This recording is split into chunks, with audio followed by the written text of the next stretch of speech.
بسم الله الرحمن الرحيم الحمد لله حق حمده والصلاة والسلام على سيدنا ونبينا محمد خاتم أنبيائه وإمام رسله وعلى آله وأصحابه وأتباعه إلى يوم الدين.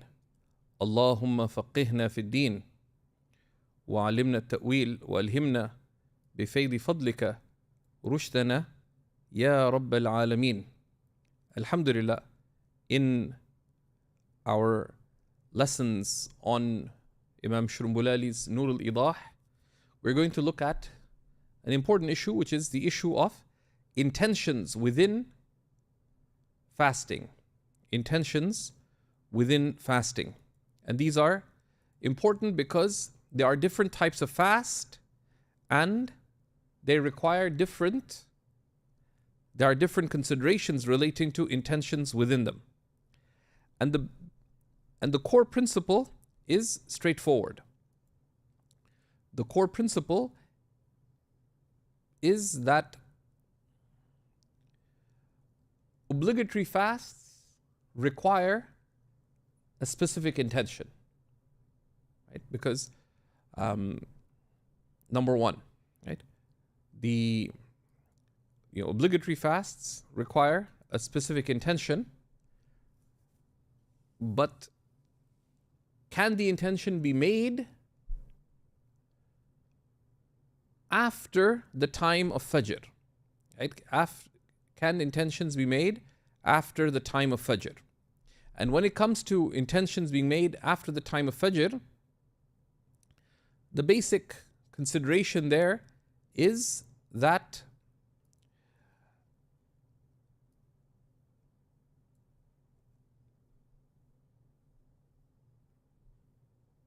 in actions in general, intentions must precede the action. In actions in general, the intention must precede the action. Right? Like you can't start praying and say, oh, this is the fard of dhuhr. Actions precede intentions. That's in general. And the basis would have been that would be the case also in our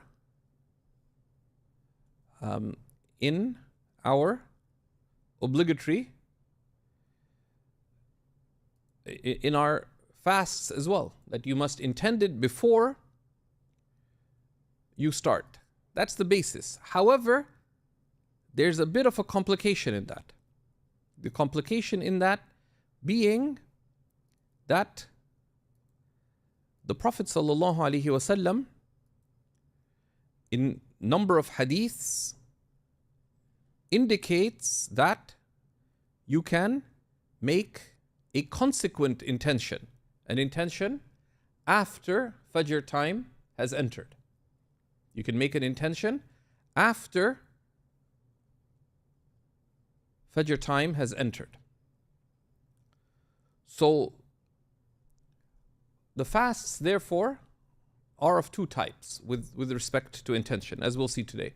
Those that don't require specification of intention, that if you just intend to fast, it's valid. And those that do require specific intention, that I'm fasting Ramadan, I'm fasting Qada.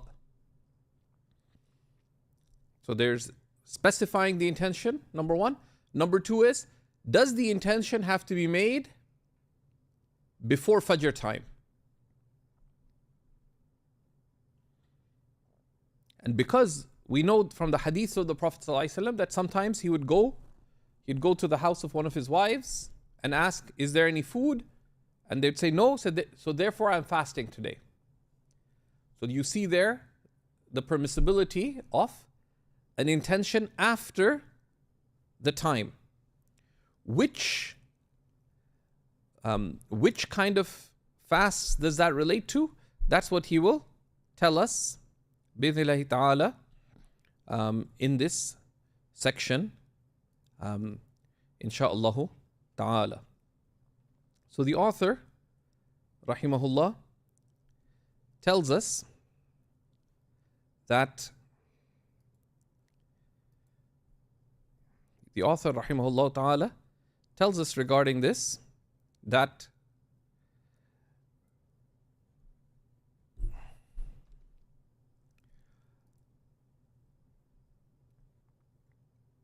sorry, just give me 1 second.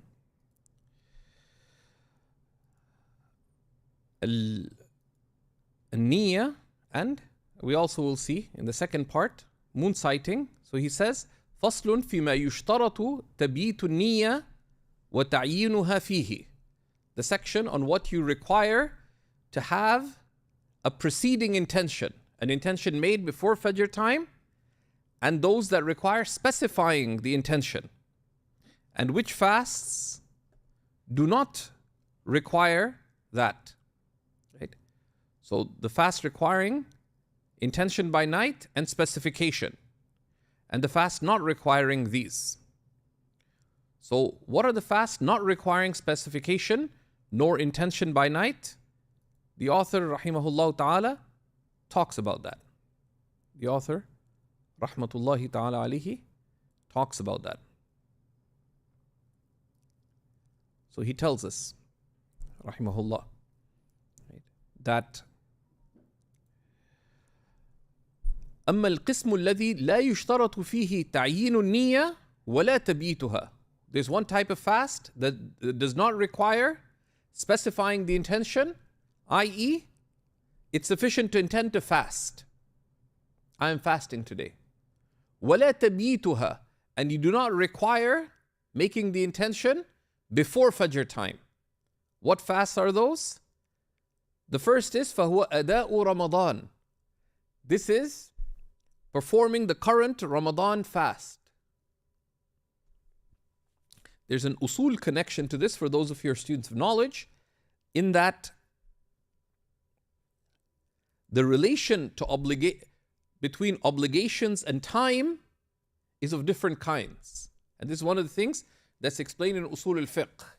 So the nature of the relationship between time and the performance of the fast is such that in Ramadan, the only thing you can do is fast Ramadan.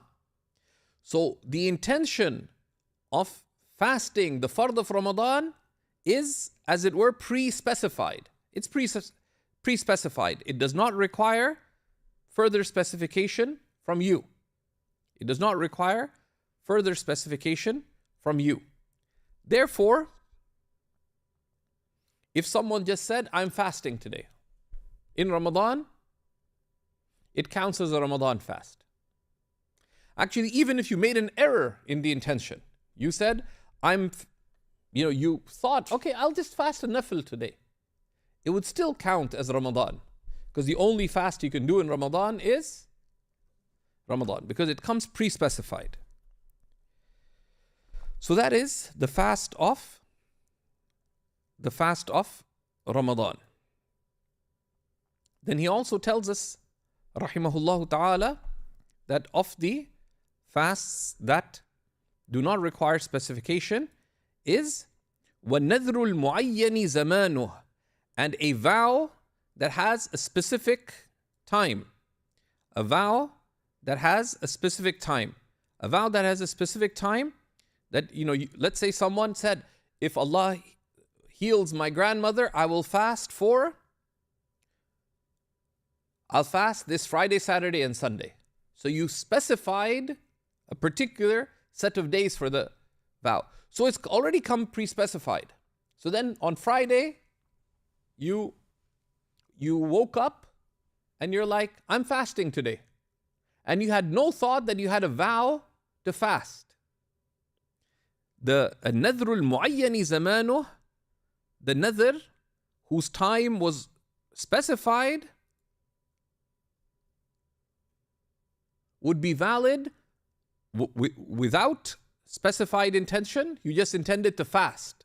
You didn't intend the nadhr, the vow, and you didn't make the intention before Fajr. Both of those are valid when it comes to the specific vow. And the third is a nafil, the voluntary fast. Why? Because the voluntary fast doesn't need specification in the first place. The voluntary fast doesn't need specification. You're fasting lillahi ta'ala. So you don't need to specify it, and you don't need to, right? You don't need to specify. A general intention is sufficient, and you can make the intention even after Fajr. And we'll see all the way till the midday because of the textual basis. So this is an exception the Hanafis made to the general ruling that intention must be made before the action. So that's what's called the qiyas, the legal analogy. But they left that because of the hadiths of the Prophet ﷺ that he would do this. And the wisdom in it is facilitation. You'd made an intention days ago, that a resolve that you're going to fast Mondays and Thursdays. Monday morning, you woke up after Fajr, it's 9 a.m. Like, I should have fasted Monday. You still can, as long as you haven't eaten before. So that is the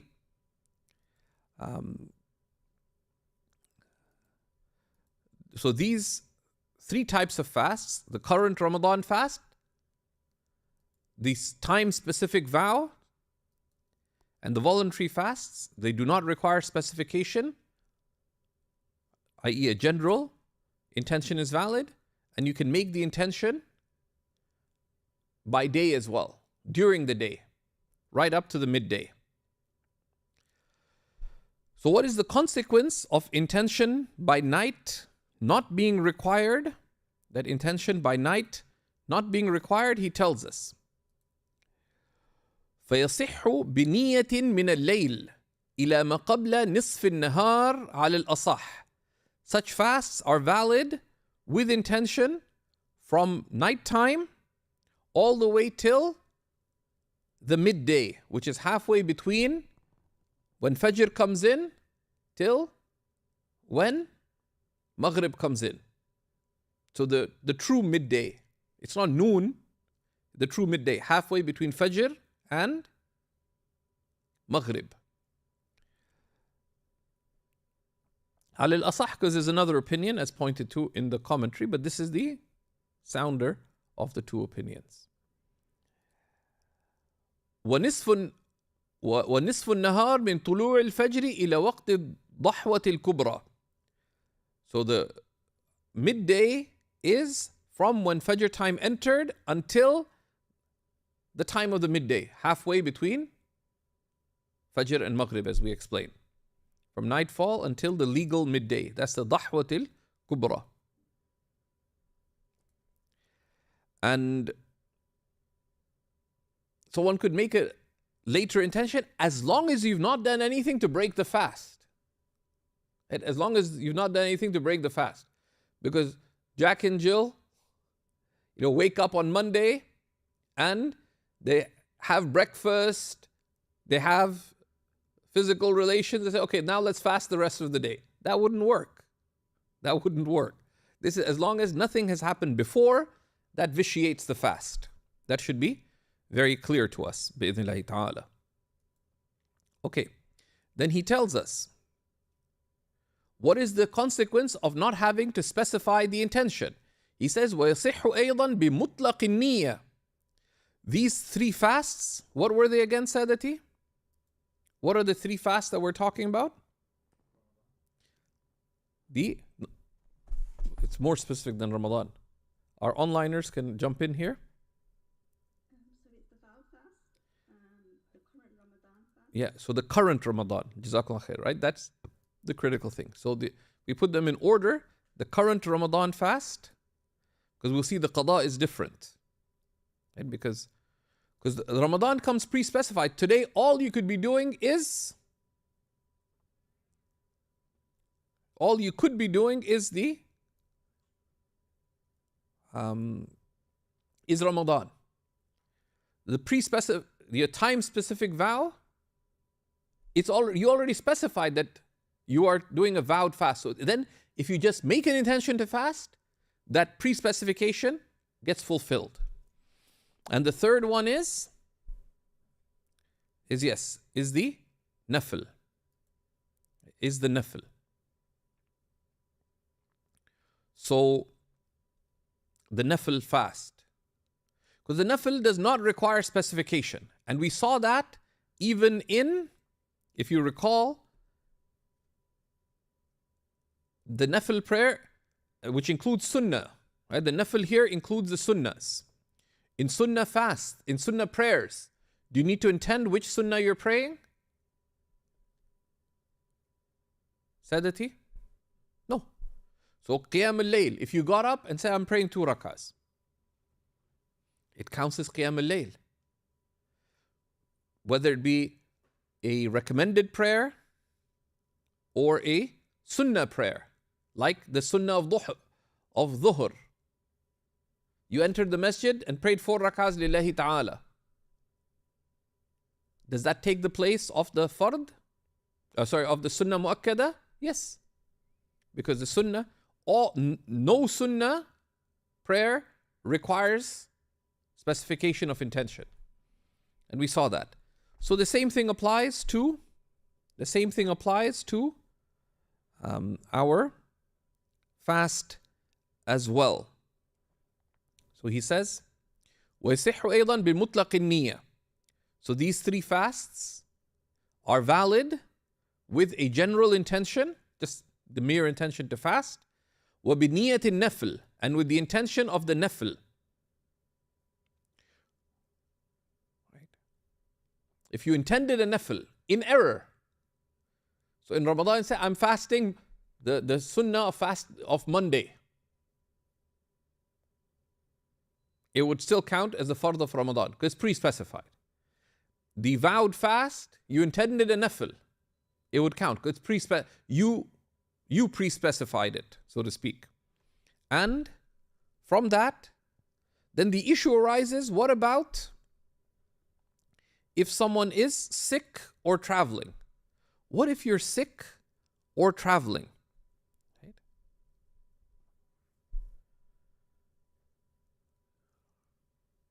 What if you're sick or traveling? Does the sick person have to fast? If they're sufficiently sick? No, they're exempt from fasting. Does a traveler have to fast if they're already a traveler? No. I mean, they have the obligation to fast for that day, but they don't have to fast that day. They have to make it up later. So what if a sick person or a traveler intended a nafil? So this is the issue of significant difference of opinion, and if you look in the Maraqi, it goes into it at quite a lot of length. But, which is why he says here, وَلَوْ كَانَ مُسَافِرًا أَوْ مَرِيضًا فِي الْأَصَحِ. Even if one is a traveler or a sick person, according to the more correct of 2 opinions. Meaning that if a traveler intended a nafil fast in Ramadan. So Jack and Jill went on their honeymoon, they booked it early, and it's during Ramadan. They decided, you know what? They didn't know there's a big Muslim community in Bali, so they said, let's fast. Said, no, let's just do a nafil fast. Would that nafil fast count as the obligatory fast? Yes, because and we won't go into the technical, you put a footnote, you'll see this in Usul or in the Maraqi, which comes after, that we have it already on Seekers, Maraqi al-Falah, that Ramadan comes pre-specified. This is a time for fasting, the fard is divinely pre-specified. The time-specific vow, you already pre-specified it for the vow. So either way, it counts for the bigger obligation. the bigger duty. Same for the sick person. The sick person took it upon themselves to fast, so it counts as the Ramadan or the specific or the nadhr al-muayyan, the specific vow. Of course, if you intended the nafil in a nafil, it's fine. But that also, of course, the nafil, if you intended a different nafil, it's fine. So it's valid with both a general intention or of a voluntary fast, including if you're traveling or sick.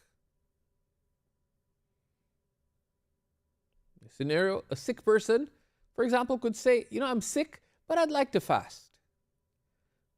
But I'm not sure I'll be able to fast the whole day, so let me intend a nafil. But they fasted the whole day, it would count as one of their obligatory Ramadan fasts.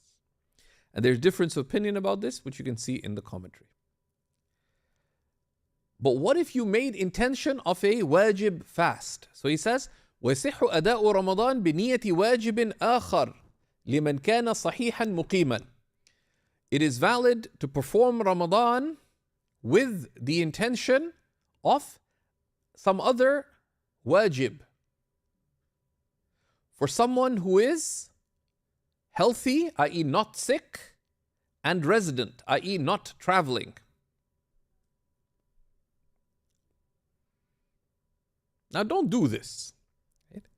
But fiqh doesn't deal with just ideals.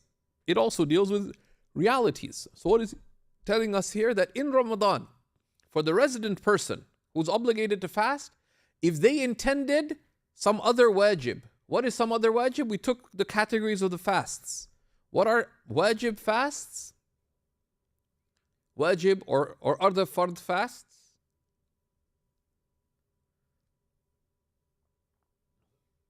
Yeah, if you made a general vow, if I get this job, I will fast for 3 days. And someone was like, some people rationalize things in absurd ways. They say, I made my own vow to Allah, let me clear my own duty, and then I'll clear the duty of Ramadan. They made some convoluted argument. So what did they do? They intended in Ramadan, rather than fast Ramadan, they intended to fulfill their vow instead of fasting Ramadan. It would count as Ramadan. If one is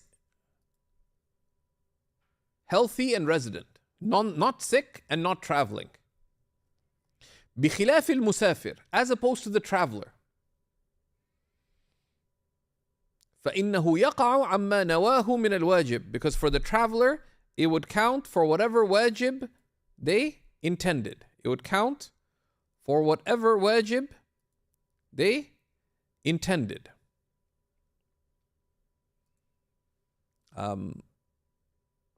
It would count for whatever wajib they intended.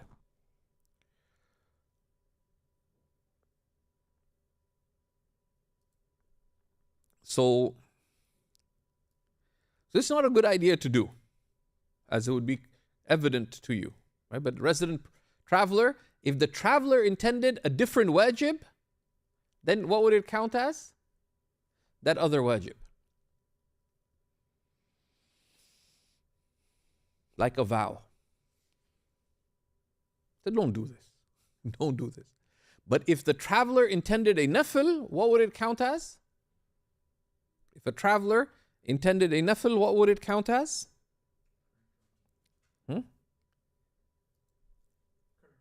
It would count as the current Ramadan fast. Okay.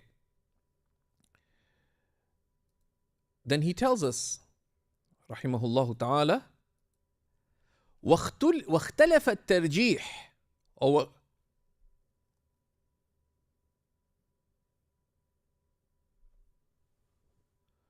Here, if you could make a note for our editor, right? It should be واختلف الترجيح.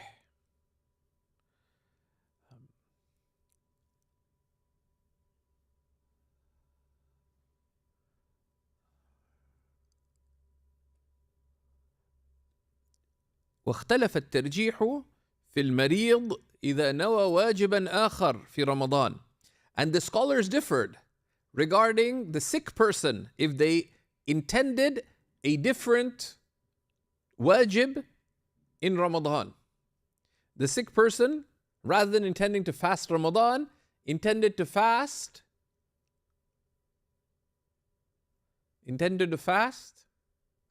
one of their vowed prayers, for example.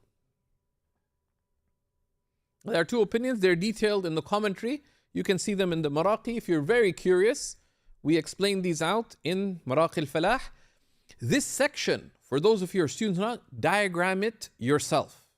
Diagram it yourself.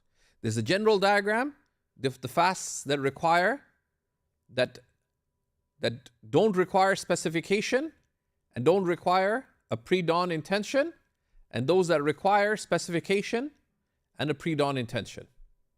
That's one thing. Now, and then this issue of the traveler and the resident person, if they intended a nafil, if they intended a wajib.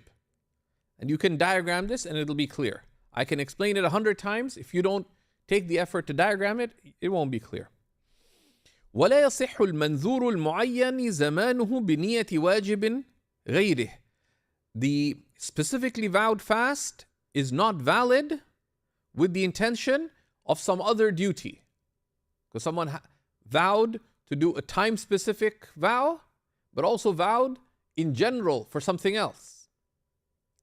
So the time-specific vow, you intended to make fulfill one of the general vows.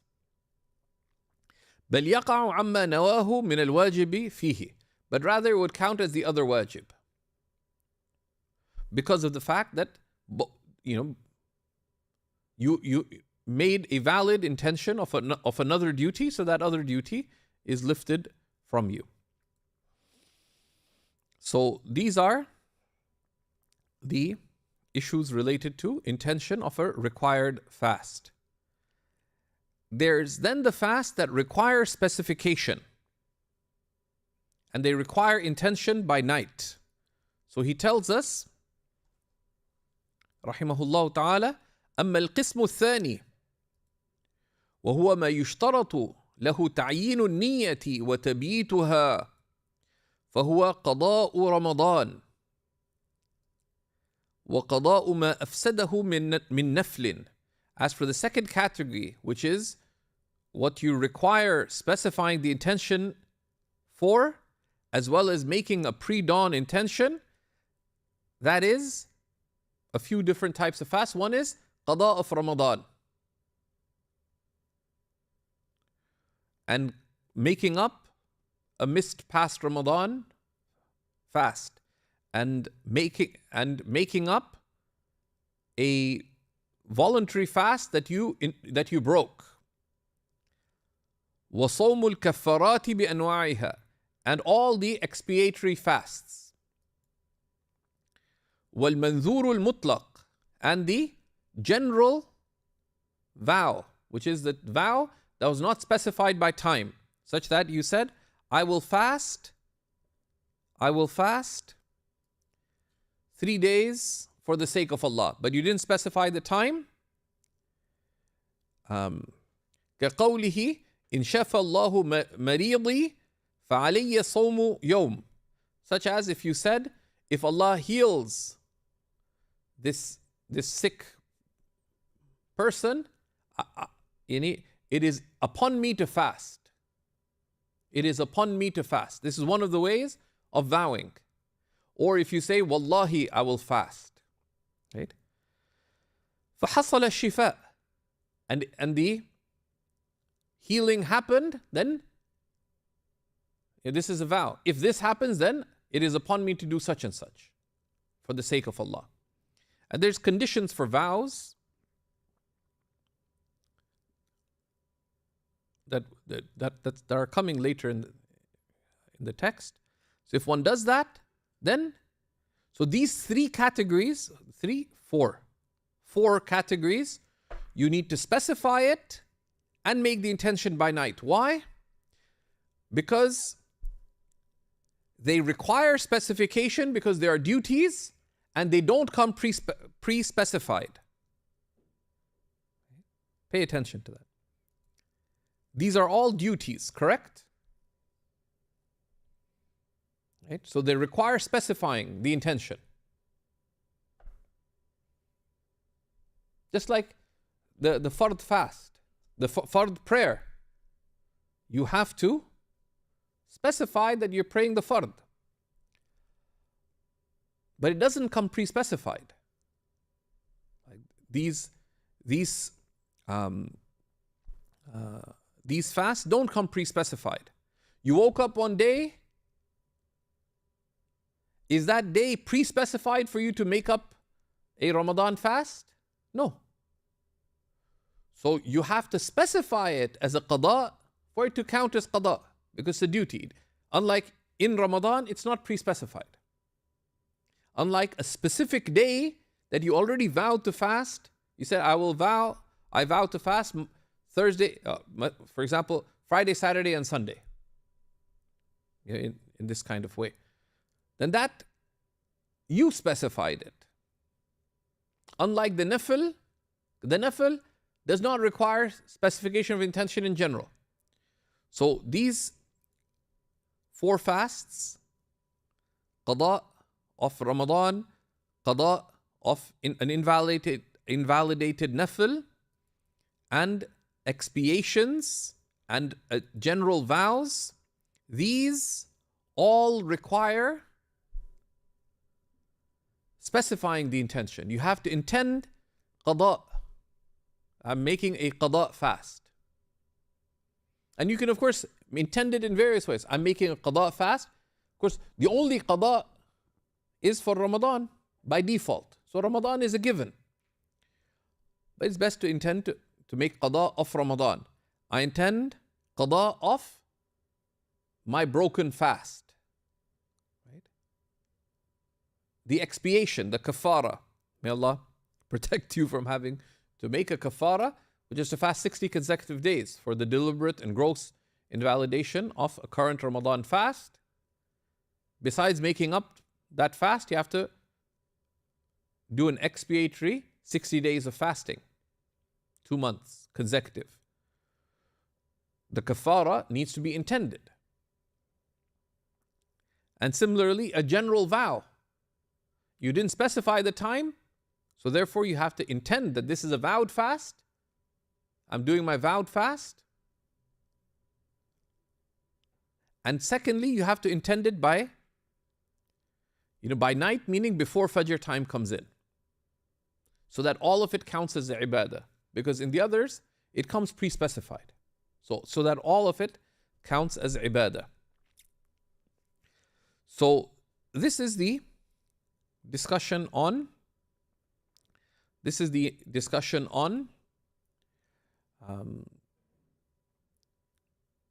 intention. The practical components here is that the sunnah is that you always make intention before Fajr. Number 1. Practically, you make intention before Fajr. Always. The time of intention begins from Maghrib time the night before. So it's best to make that intention when you break the fast. I know of the people of knowledge who, as soon as the prayer time comes in, they would make the intention to pray. And when they heard the adhan, they make even if, because you don't, you say, well, I'm going to the masjid to pray. Let's say at Dhuhr time in many Muslim countries, it's half an hour between the adhan. But how do you know you're going to live for the next half hour? That is from delusion. But this should not be a source of waswasa, because the sign of intention is that if you're asked, what are you doing? You know what you're doing, which should be a given. I am fasting Ramadan. Right? What are you doing tomorrow? I'm fasting. Or someone will ask, are you fasting tomorrow? Of course. The fact that you intend to get up for suhoor is an intention to fast by default. Unless someone, let's say they have uncontrolled diabetes, whatever, and they just get up to be with the family. That's why when it comes to the Ramadan fast, it's normally inconceivable for a Muslim not to have intended to fast in Ramadan. The other consideration is we don't simply make an intention, but we magnify the intention. We don't simply make the intention, but we magnify the intention. And we talked about, when we looked at the wisdoms of fasting, that intent to fast for the sake of Allah subhanahu wa ta'ala. Why? And that's where we reflect on the intention. Right? Why? To inculcate taqwa, to cultivate gratitude, to magnify Allah subhanahu wa ta'ala, to realize the closeness of Allah subhanahu wa ta'ala, right? To emulate the Prophet sallallahu alaihi wasallam, to refine my character, to all these various, you can make numerous intentions. Right? They say, من فتح له باب النية فتحت له أبواب التوفيق. Whomever the door of intention is open for, the countless doors of divine facilitation, tawfiq, become wide open for them.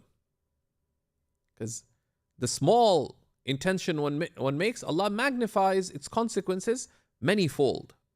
So that is the other component of intention.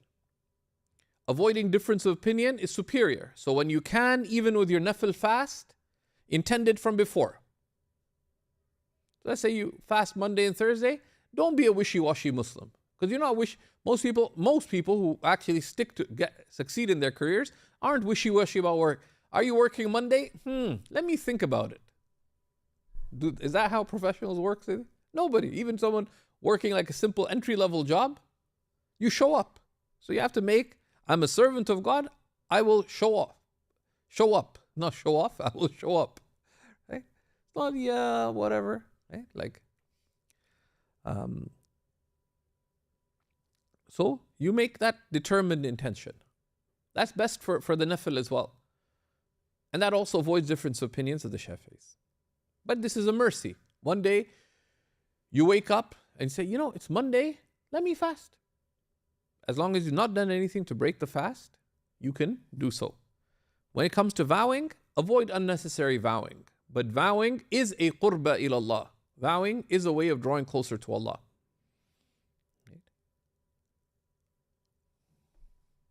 But don't unnecessarily vow, but it is a way of taqarrub ila Allah, and you can vow any ibadatun maqsuda min jinsiha wajib. You can vow to perform any act of worship that is in itself an act of worship.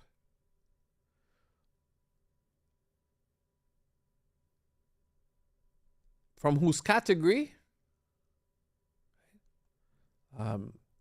there is a wajib in the Sharia, like prayer, like fasting, like charity, because charity, although voluntary, from the same category is zakat, right, etc. What would be excluded is that if Allah heals my mother, I'm going to perform 40 wudus.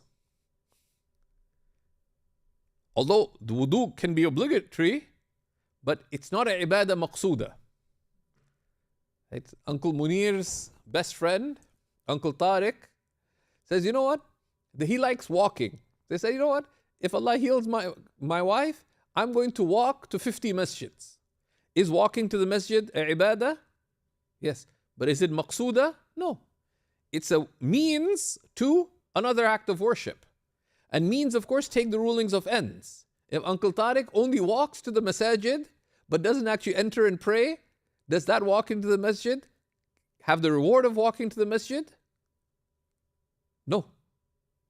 Because it's not an ibadah maqsuda. It's not a deliberate, it's not an act of worship in itself. It's a means to an act of worship.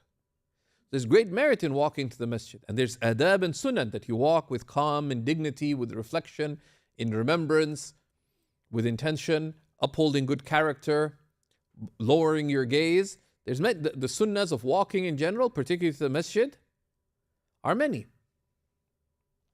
But if you only walk to the masjid, okay, got there, you don't enter inside. It's okay, let me walk to the next masjid. and then you go pray in the corner on your own without catching the congregation. So that's the vow in general, but avoid vowing without thinking it through. A small vow, you want to vow to fast one day, you vow to give $100 in charity, whatever, that's fine. Don't make big vows without not only consideration, but properly consultation, because otherwise you make life difficult for yourself. The next section, بإذن الله تعالى, we're going to look at the فصل فيما يثبت به الهلال وفي صوم الشك وغيره. That which establishes the hilal and fasting, the day of doubt, and other than it. And we'll look at that بإذن الله تعالى tomorrow. والحمد لله رب العالمين. We have a series of questions here that we'll take. So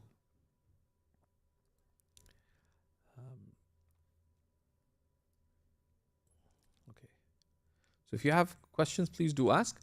And you're welcome to ask any question. One of the adab of questions is, especially during a lesson, it's best only to ask questions that directly relate to the lesson. And even if and there should be, now we're in a digital age, even when you're online, and you're welcome. You didn't know, no one is born knowing. Right? So we're not singling anyone out. I'm not noticing your name, but especially when a class starts, the adab is to be silent and attentive. Right? And one of in general, you have no obligation to enter a class, any class. But if you do, in the Hanafi school, it's actually wajib to be attentive, because from respect for religion. If you don't want to attend the class, just leave. But it's bad manners, and it's bad manners in person, but it's also bad manners online. That religion is sacred. Religion is sacred. Talk of religion is not entertaining, it's sacred. So pay attention to it. One can, if one's listening to something and maybe doing something else, like, doing household chores, something not undignified, like scrubbing the toilets. You shouldn't be listening to the ulama when you're scrubbing the toilets, but you're doing other chores, but you should be paying attention to it. Right? Religious talk shouldn't be in the background. Right? And certainly you shouldn't be surfing the internet, and that's from the adab. There's always the option, like if you're sitting in the masjid, you could be sitting at the back, yapping with the person next to you. But similarly, you're listening to talk online, and you're shopping on ethicalshopping.ca or wherever you do your shopping from. That's bad.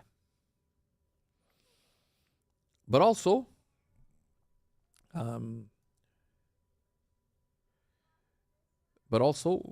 within a class, the adab is to ask questions related to the class. Although if one doesn't know, one asks. And the Bedouins came and they did the most scandalous things. And some of it's so cool. Like I think about, because we try to keep our center clean and tidy. Right? The Prophet ﷺ was teaching the companions, and the hadiths in the book of knowledge in Sahih al-Bukhari, and a Bedouin brought his camel into the masjid and made the camel sit down and secured the camel, and then walked to the Prophet ﷺ, walked straight to him, ignored the fact that there's people sitting around the Prophet ﷺ talking. I said, is it really true that Allah sent you as a messenger? Is it really true this? Is it? And the Prophet just answered all his questions. Okay? And no objection to him. Sallallahu alaihi Sayyidina Muhammad. So people, you're most welcome to ask, right? And it's like there's one of the scholars, he's one of the very distinguished scholars of Damascus, from Damascus, and he's from a descendant of the Prophet ﷺ. He went to New York City, and this guy was sitting on the ground, and he's like in Damascus, which is city of adab. He's like a paragon of adab. Even the scholars, if this sheikh came in, they would sit up and like sit straight, because he's like precise about everything. Hafidhahullah ta'ala. This guy was lying down in the masjid, hands behind his head, feet facing the qibla, fully. And Shaykh's walking by, looks up from the ground, says, "Yo, Muhammad." I say, "Yes." I say, "Come over here." He goes and calls him over while he's lying on the ground on his back, hands behind his back, feet facing the Qibla. He says, "What were you going on about today?" Like talking in very like poor adab. The Shaykh just answered the question. He said, "I found it very strange." So then he was talking to another of the scholars who related this. And they said, people, we're not born knowing adab. Right? So these opportunities in our life are opportunities to learn, okay, what's the better way of doing things? So the Shaykh just answered the brother's question, etc. And he didn't correct him. He said, because he invited him, "Why don't you come to the class tomorrow?" So, "Great, you're teaching tomorrow too, Brother Muhammad?" Say, "Yeah, I'll see you there." So, and the guy came and, soon he wasn't doing these funny things. Okay, so there's a question, would it be possible to do a particular voluntary fast every day if one, to do a partial voluntary fast if one cannot do a full fast, intending to fast a few specified hours in the day? No. The fasting is a specific act of worship. And the basis of the acts of worship that are specific is that they can only be done in that specific way. Allah subhanahu wa ta'ala, in His wisdom, has made those acts conditional upon the fulfillment of certain conditions and the performance of certain integrals. So the fast, from its conditions, is, as Allah subhanahu wa ta'ala makes it, that to complete it to Maghrib time. So the fast is one unit, from Fajr to Maghrib. And then refraining for a few hours is not considered the devotional act of fasting. If one is in a situation where one is not able to fast, then is there religious benefit in refraining just for refraining? No. So for example, if someone is diabetic, someone has some other medical condition, they're not able to fast, then they make the intention that, Ya Rab, if I was able to, I would fast. And you have the full reward of every day you had that intention. And then when you become able to fast, you do the fast, you have the reward again. So you did not miss out. If you look at the book of sincerity and intention in Riyadh al-Salihin, right? The Prophet ﷺ tells us that إذا مرض العبد أو سافر كان له تمام أجر ما كان يفعل وهو صحيح مقيم. If a servant becomes sick or travels, they have the full reward of what they used to do when they were healthy and resident. They have the reward of it, but then and it's lut from Allah. Then when they actually perform it later, they're rewarded for it fully. And as Ibn Ata'illah says, Al-Kareem la tatakhattahu al-amal. That the most generous, subhanahu wa ta'ala, the highest of hopes cannot exceed His generosity, subhanahu wa ta'ala. Right? But if one wants to make an intention just as a personal act of, okay, I'm not going to eat for half the day as a part of spiritual discipline or whatever, but that's not a fast.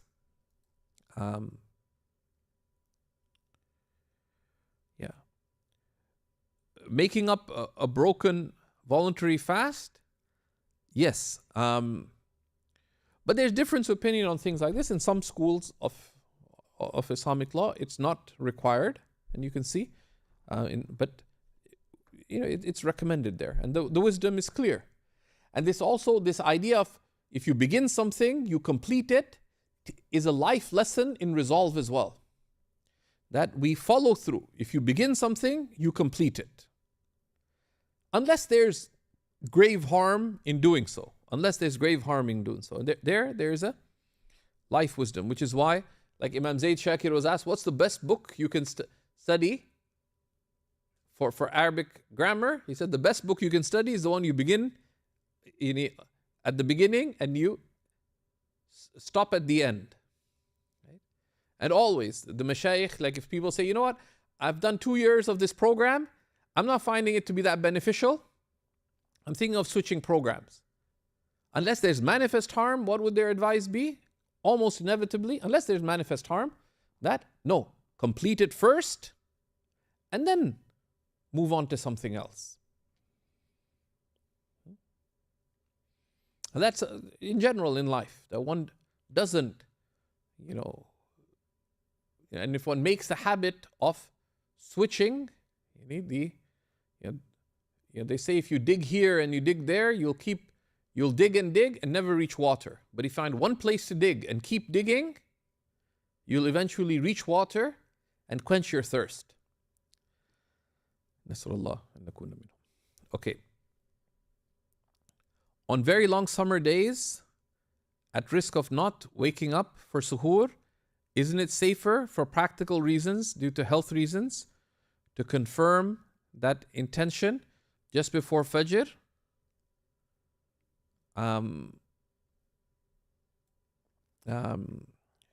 It's best to make the intention before Fajr, but it's not a requirement. The intention is assumed to be present, because when you're going to sleep, if you're asked, are you fasting tomorrow? You said, of course. You would say, of course. So that intention is assumed, unless someone was sick and not fasting, etc. But in Ramadan, the sick person, even the traveler, could make the intention after Fajr time. If we feel like we are doing something for someone other than Allah, should we give up on that deed? No. Firstly, the assumption is that you're doing it for Allah. Right?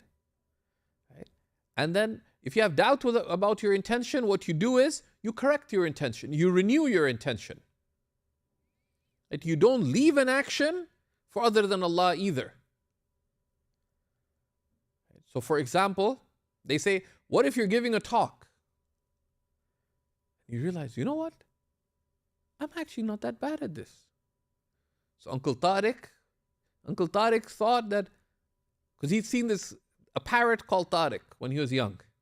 He said, I squeak like a parrot. So he had this in his mind, I squeak like a parrot. But then he starts giving a khutbah and he's like, I'm pretty good. And he has conceited thoughts. Should he walk down the mimbar and go and cry? No. At the moment you fear, or know insincerity, you renew your intention right there. You can pause. Say astaghfirullah wa atubu ilayh to yourself quietly. Intention does not require uttering anything, but you pause for a moment and you make intention lillahi ta'ala.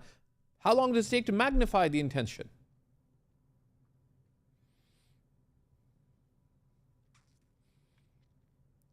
How long does it take to magnify? Not very long. But also, one always checks one's intention before one begins.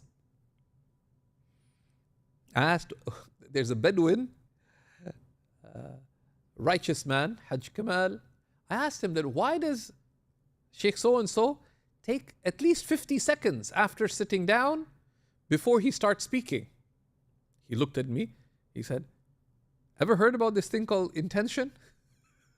And he was glaring at me, like, what a dumb question. I wanted to say that, so he paused, that's the time it takes him to make his intention and sort of gather his presence with Allah. But I didn't want to be. And Hajj Kamal is a tough Bedouin, so I just kept quiet. I said, I got the point, and then he nodded. So, before you begin, in any situation where your intention could be tested, which is any time you're doing something in public, you pause, you gather your intention first before you speak. And in that regard, it should, doesn't matter who's in front of you. Because if you're doing it for Allah, does it matter who's in front of you? No. Right? And I've had situations where I've had to speak in front of my teachers, and ultimately it doesn't matter. You don't want to speak in front of your teachers, but you don't want to not speak in front of your teachers. Because if you're speaking for the sake of Allah, it doesn't matter who's in front of you. Right? One of my good friends who's a scholar entrapped me, because Sheikh Nuh Keller came to Toronto, and my friend called me at before Jumu'ah, and he said, "Can you give the khutbah today?" I said, "No, I already have a khutbah somewhere." He said, "Cancel." I said, "I can't." He said, "Come on." And I didn't cancel. I said, "Where are you giving khutbah?" "I'm not going to tell you." But he found out. So instead of Sheikh Nuh attending his khutbah, he sent him to where I was giving khutbah. And we were like, oh, it's like, I found out later because I heard everyone say, "Oh, you know, the Sheikh's not doing Jumu'ah here at the masjid. He's at, let's say, the Khadija Center today." I knew because I was giving khutbah there. I didn't wait to see where he was going. "Did you drive me?" "Yeah." And ultimately, it doesn't really matter, right? Because you make the intention other times. And different people have different tests. You may be teaching a kid's halaqah, you may be doing this, other things. Someone's asking you to be MC and you feel, oh, Zubaydah is going to be there or so-and-so is going to be there. Whenever one neither acts for other than Allah nor leaves any action for the sake of other than Allah. Rather, one makes the intention before, one renews the intention during the action, and after the action, one asks Allah, one seeks forgiveness, and asks Allah for acceptance. That's why one of the du'as that one common, that's good, that's from the sunnah to recite after significant actions is the Abrahamic dua. رَبَّنَا تَقَبَّلْ مِنَّا إِنَّكَ أَنْتَ السَّمِيعُ الْعَلِيمُ. Right? رَبَّنَا تَقَبَّلْ مِنَّا إِنَّكَ السَّمِيعُ الْعَلِيمُ. O Lord, accept from us, for you are the seeing and knowing. وَتُبْ عَلَيْنَا. And relent unto us. إِنَّكَ أَنْتَ التَّوَّابُ الرَّحِيمُ. Indeed, you are the all relenting and most merciful. Right? And beyond that, one doesn't second guess one's intention, because second guessing opens for you the dance with the devil, and it makes your life hell. And it could lead you through dark passageways. So we stay away. The light of intention is to turn to Allah subhanahu wa ta'ala. Right? So the way to deal with waswasa and the shaitan and misgivings is to turn to Allah subhanahu wa ta'ala. وصلى الله على سيدنا ونبينا محمد وعلى آله وصحبه وسلم. There's a question: what's the difference between the aqaid of Ibn Arabi and Ibn Taymiyyah?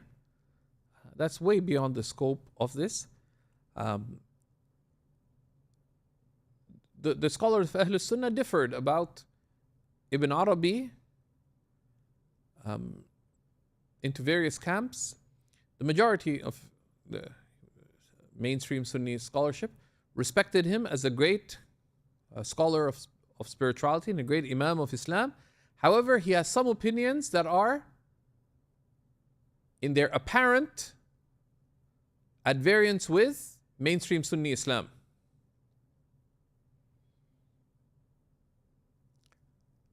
So some scholars said that considering his general knowledge, righteousness, and undeniable state, we interpret them, right? We interpret them in a suitable manner. Others said that we know for a fact that some of his statements were corrupted, so certain statements could also have been corrupted. Right? So we either interpret them or say they could be corrupted, or we consign, say Allahu Alam what it means. But we affirm what the majority and mainstream of Islamic scholarship has affirmed. We maintain a good opinion of somebody. If a common person walks out of a bar, we don't say they're drunk. We just say, maybe they needed water. You can't figure out why they're coming out of a bar. You say, I don't know. You're not allowed to think ill of a fellow Muslim if there's a compromising looking situation. Some practicing sheikhs walking at night with some non-hijabi lady, maybe it's his sister and maybe his sister doesn't wear hijab. You don't know this life circumstances, right? So we don't think ill of the common person, let alone the scholar. Ibn Taymiyyah was a great Imam of Islam. He had some opinions that were in Aqidah, some opinions in fiqh that were controversial by the standards of other scholars, and there was refutation of those, and that's the nature of scholarship, that everyone, Imam Malik said, everyone is taken from and not taken from. And then he pointed to the grave of the Prophet, except إِلَّا صَاحِبُ هَذَا الْقَبْرِ, except the one in this grave. That applies to everybody. The notion of the mainstream is very clear. That which accords to the mainstream method and understanding, we accept. That which doesn't, we don't. Even if it be from our own teachers. We love them, we respect them. That does not mean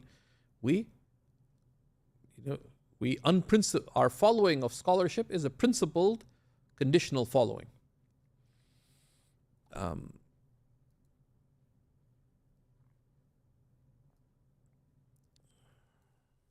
Right.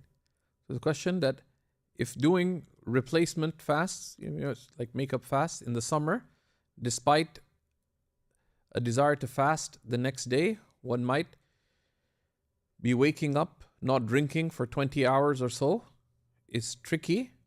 So one of the things is, like in anything important, one prepares, right? One prepares before going to sleep. Be prepared to fast, and then if some people are in very northerly latitudes where the fasts can be very long. I have a relative. She was going to Anchorage, Alaska, a few years ago, and when Ramadan was more in the summer, and so in those situations, one should consult about the specifics of one's situation, because sometimes they are. And then, but broadly, even if you're in a city like Toronto, for example, if you have a medical condition or you're unusually weak, we'll see, it's coming up. If you reach a situation where the fast is unduly difficult, such that you fear harm or sickness, you're allowed to break the fast.